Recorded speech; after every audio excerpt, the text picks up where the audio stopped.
الحمد لله وكفى والصلاة والسلام على سيد الرسل وخاتم الأنبياء اما بعد۔ محترم سامعین، ایک محاورہ آپ نے اکثر سنا ہوگا لوگوں سے، بلکہ شاید خود بھی استعمال کیا ہو کہ 900 چوہے کھا کر بلی حج کو چلی۔ یہ جملہ عام طور پر اس وقت بولا جاتا ہے جب کوئی آدمی غلط کام کر کے، گناہ کر کے توبہ کرے اور سیدھے راستے پر آنے کی کوشش کرے، تو اس وقت لوگ کہتے ہیں دیکھو جی 900 چوہے کھا کے بلی حج کو چلی۔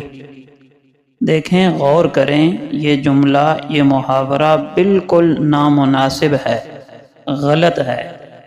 اس کی کئی وجوہات ہیں۔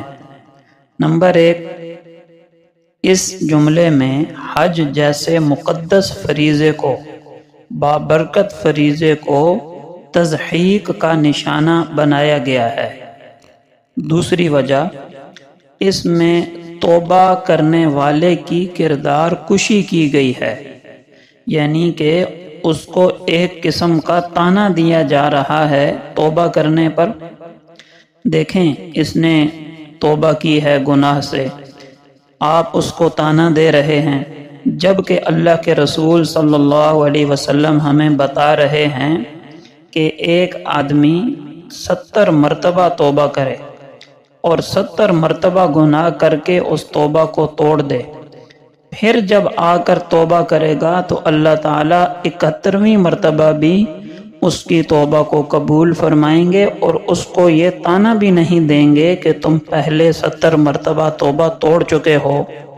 حدیث تو ہمیں یہ بتلا رہی ہے اور ہم توبہ کرنے والے کو طعنہ دے رہے ہیں، بلکہ اللہ تعالیٰ تو فرماتے ہیں جو توبہ کرتا ہے میں اس سے محبت کرتا ہوں۔ ان اللہ یحب التوابین، اللہ توبہ کرنے والوں سے محبت کرتے ہیں۔ اور آقا علیہ السلام نے بتایا التائب حبیب اللہ، توبہ کرنے والا تو اللہ کا محبوب ہو جاتا ہے۔ اب ایک آدمی کو اللہ اپنا محبوب کہیں، اس کے محبوب اس کو اللہ کا محبوب بتلائیں، اور ہم اس آدمی کو طعنہ دے کر توبہ سے اور نیکی کی طرف آنے سے روک دیں، یہ بہت بڑی گمراہی ہے، جہالت ہے۔ لہٰذا نیکی کی طرف آنے والوں پر بجائے اس کے کہ ہم کیچڑ اچھالیں، ہمیں چاہیے ان کی حوصلہ افزائی کریں۔ اللہ ہم سب کو اپنی اصلاح کی فکر کرنے کی اور پکی سچی توبہ کرنے کی توفیق عطا فرمائے، آمین۔